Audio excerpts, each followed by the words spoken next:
Ye ka wudini, ye ka mamboyeni, ye ka penyi bonia. Ye papa John. Abuza from mamu nyina makwaba e de bagana nsem TV so. But omo dey so be like video, no be subscribe to the channel, no what turn on notifications say be next time. Videos of this nature eba also sabit makabina so watch your comment section ho. Maybe whom be from Mr. President Amejo so TikTok or comment section ho. By be whom be from Mr. President Amejo so. Ko yin na dream say that chi bia no e betim the new patriotic party aba power.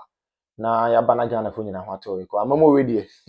The need to Sudan say man we need that chi bia. Na the bia me ka sem bi say amanyasom ne yeye no. So wa mo ni anda ho a ho be chiro pa.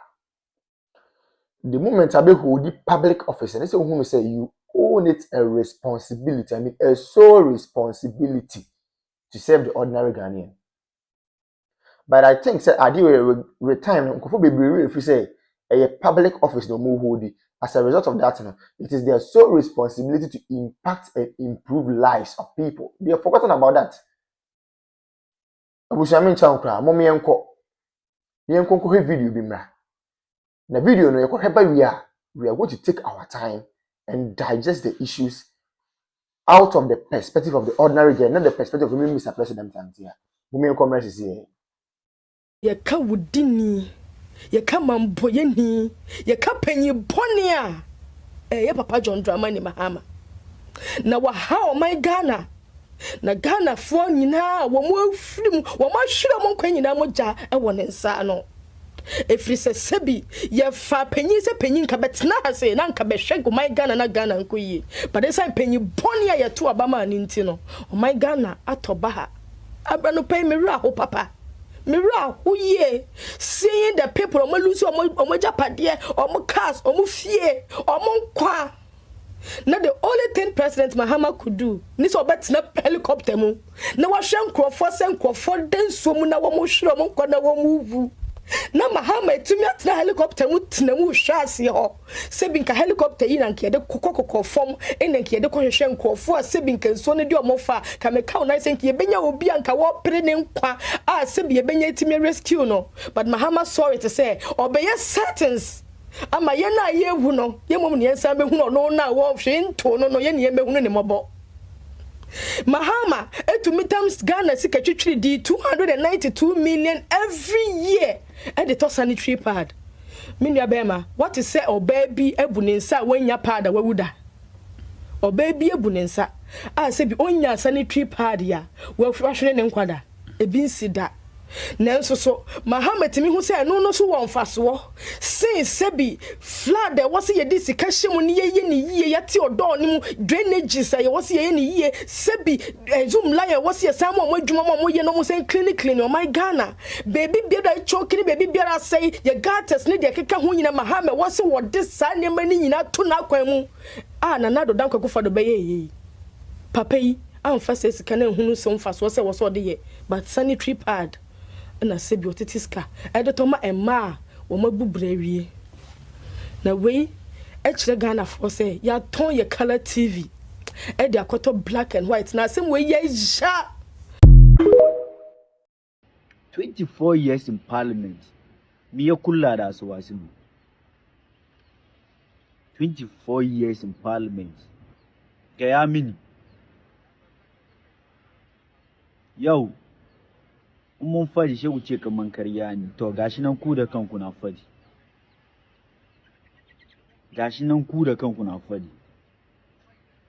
ba ta mai ku ba ba government ku ke power da mi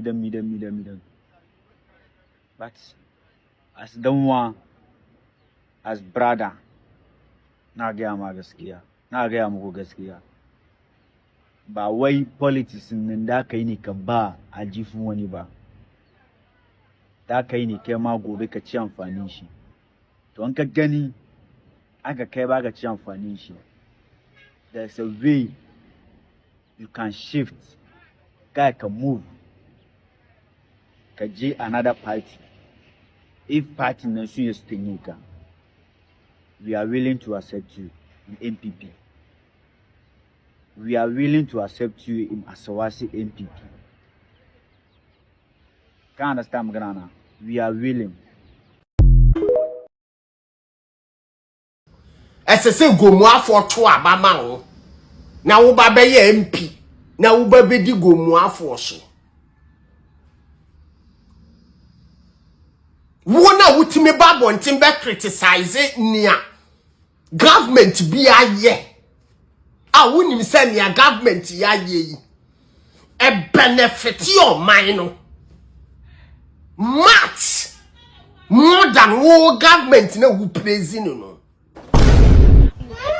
Oponi hia chipo. Oponi hia chiu. Wo Captain Smart na si wunya MP a wo bedi. Ebie na wo MP mu. Se nye sika na wo ba be pa, wo dia pa na obetumi a contribute dia ma man Ghana. Dia na Captain Smart, obetumi a contribute ediama gomuafo. Obi onu timi ba bontin beka se MPP bete na so anye hwe. Obi a onu wa ba bontin antime me president MPP se MPP ba amambuomi odi nhihye bi odi nyoma bi se na odi gu akwamu mane bo man Ghana. Wonim papa so wakata wani ka bone no. Okra oti unya MP obedi na napo category eno category eyepe insu atona as obi a wo so pese wo ye MP obi a wo so wo dwene man Ghana ho insu atona yiri nkofo na as obi a wo so wo dwene man Ghana ho be gina wo platform so aka tena president John Dramani Mahama se insu ato enti ye na ye bibi fa ho no wo gina wo to takre napo wo takre napo obi o chichire ni party no wo takre no obi o ni amambuo mu no wo takre no se wagidi Dr. Kwame Nkrumah tem Yesu kra ye di na tem na Kwame Nkrumah Yesu ye di na tem na Kwame Nkrumah otumfo kra ye di na tem na Kwame Nkrumah Kwame Nkrumah fighting for freedom no ono nke no fight na ura fi se Kwame Nkrumah she prison ho no o choro letter no o de manimpa na ede ko ye wo na podi Kwame Nkrumah tamti unti bida ba wutimi di na Akufo Addo atem na podi Kwame Nkrumah tamu eni nti wunti bida what's in a pun deserve so obeba be ye vice president but who deserve it na Akufo Addo na wabetena se edi nioma pani bi agu akwamu de ma man Ghana ama na benefit wo ma me benefit wo papa benefit obi ano kura no wo di na tam ba ni hia chi no so wo pa MP edi enti wo ba be stand as a gomu MP how much more napo Senapo a disrespect Dr. Kwame Nkrumah na wo hu ni say ye bone a adenti na wo correct na pono wo the same person ultimate na o platform so didi MPP fo atem edidi Dr. Mahmoud Bawumia edidi Akufo Addo edidi one kasankasa wo godfather Kofo wo di na tem so ya boa because we say wo be support MPP bia wo ya boa Kofo so ye MPP ni oponi hiachi okra wo se wo pese wo di MP na napo. Are we okay? Are we really okay? Yeah, just say okay. President John Mahama ukromu inkrana sabi papa wote no say Ghana Republic 1960. Are we serious? Just say yeah serious pa. Hey, are we okay? Are we really okay? Yeah, just say okay.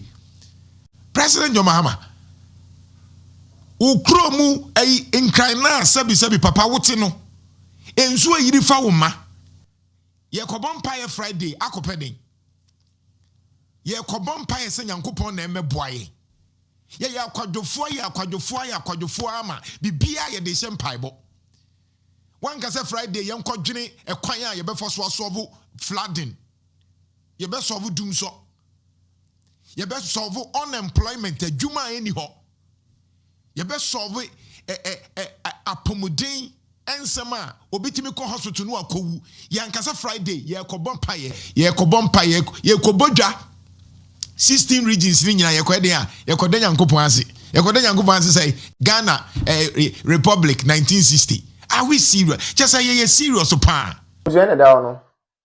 Se mo de bia ye kan ho asem. Oman we just say yenim oman ni issue ayewo. Ko ye hwe ne ma papa na adan kwakufo Dr. Laji Mahmoud Bawumia ye de ma oman we a. Any 2024 elections eko eno ma Dr. Bawumia e den e de kire Ghana fa se me ba we na me yama mo na. Busia na ke ye nsem fata de yensa kan. Serious. So in fact, on my bit me could borrow or my be presidency. On my bit me could borrow or my be leaders are KBA, the new patriotic party, the leaders of the party, KBA borrow another African country to cause development there. For the first time in the history of the country, we have generalized free senior high school. The word is generalized. For the first time in the history of the country, we have active drone delivery systems. For the first time in the history of the party and of the country, yetimi enya active and well facilitated health facilities across the length and breadth of the country. Agenda 111. We may say impo yenwie because the agenda na the person here number of hospitals and the is yentime because of time. But those ones yetimi we go and see how they have been operationalized. And then me look say we have some of the hospitals in fact, equipping hospitals are all right, but because of political tantrums and political gains, many can say, hospitals and they go on and no woman say. It is a Kenyan who saying a no man in Abaya. It is a kind of country was I would to me was say, almost same people for for. Name my comfort my sacrificing discard to what the hospitals most of my account for. I comfort my facilitating me on funded free seniors who some account for. You see, any Ghana for debut. Na fe na tables na tani afi dem kekam kakaka. Why are they shouting? Obi ankara no ntum ne nko no ho. Asofo no mo nkoma no ntu asofo no with the greatest of respect, omo nkoma no ntu ne nko nyina ho. Chief imam for ne nkoma no ntu ne nko nyina ho. Politicians ne nkoma no ntu ne nko nyina ho. Market women no nkoma no ntu ne nko nyina ho. Obi ankara no ntu ne nko nyina ye ho. 2020 dua, they will know the way forward. Yeti kroma obi so ono ba ono the credit scoring system be ba mo so open konketenkete. Nanze bibini na kasa de se bi ye bibia yan ketenkete ya adwen ketenkete ye bibia ye bia invest square yan ketenkete. We want everything in pieces. We don't want everything in bulk. Adi asem kra ni. Obi ma credit scoring system also open konketenkete. Obi introduce electric or electronic bus systems, most open konketenkete.